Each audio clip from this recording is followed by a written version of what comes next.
ସମସ୍ତେ ବର୍ତ୍ତମାନ ଯେତେ କ୍ଷୁଦ୍ର ଜମାକାରୀ ଥିଲେ ଆଉ କାହାକୁ ଆପ୍ଲାଏ କରିବାକୁ ପଡ଼ିବ ନାହିଁ। ତେଣୁ ସରକାର ତାଙ୍କ ପଇସା ତାଙ୍କ ଆକାଉଣ୍ଟରେ ପଠାଇଦେବେ। ତେଣୁ ଏଇଟା ଗୋଟେ ବହୁତ ବଡ଼ ପଦକ୍ଷେପ ସରକାର ନେଲେ। ତେଣୁ ସାଧାରଣ ଲୋକଙ୍କ ପାଇଁ ଇଏ ବହୁତ ବଡ଼ ଖୁସିର ଖବର। କାହିଁକିନା ବହୁତ ଲୋକଙ୍କ ପାଖରେ କାଗଜପତ୍ର ବି ନାହିଁ, କିଏ ହଜେଇ ଦେଇଛି, କିଏ ଆକାଉଣ୍ଟ ନମ୍ବର ନାହିଁ। ତେଣୁ ସେ ଯେଉଁ ଅସୁବିଧା ହେଉଥିଲା ବର୍ତ୍ତମାନ ସେ ଅସୁବିଧାରୁ ସମସ୍ତ ଜମାକାରୀ ମୁକ୍ତି ପାଇଲେ ଏବଂ ତାଙ୍କ ପଇସା ଫେରି ପାଇବେ। ବର୍ତ୍ତମାନ କ୍ଷୁଦ୍ର ଜମାକାରୀ ପାଇବେ, ତା ପରିବର୍ତ୍ତେ ସମୟରେ ୟାଙ୍କର ସରିଲେ ପୁଣି ତାଠୁ ଅଧିକା ଯେଉଁମାନେ ଅଧିକା ବଡ଼ ସବୁ ଡିପୋଜିଟ୍ କରିଛନ୍ତି ତାଙ୍କ କଥା ବିଚାର କରାଯିବ। ସରକାର ସବୁ ଦୃଷ୍ଟିକୁ ତୀକ୍ଷ୍ଣ ଦୃଷ୍ଟି ରଖିଛନ୍ତି। ଏବେ ତ ସରକାର ତାଙ୍କର ଅନଲାଇନରେ କରନ୍ତୁ ଅଫଲାଇନରେ କରନ୍ତୁ ସେ କରିବେ, ତାଙ୍କର ଆଉ ଅସୁବିଧା କ'ଣ? ଆଉ ତ ଆପ୍ଲାଏ କରିବାକୁ ପଡ଼ିବନି ନା।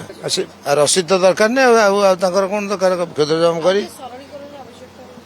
ଏଥର ସରଳୀକରଣ କରାଯାଇଛି। ଯଦି ଆହୁରି ଅଧିକା ଦରକାର ପଡ଼ିବ କରାଯିବ। 24 ବର୍ଷ ରହି ଲୋକଙ୍କୁ ଠକି ଆସିଲେ ଟଙ୍କାଟିଏ ଦେଲେନି।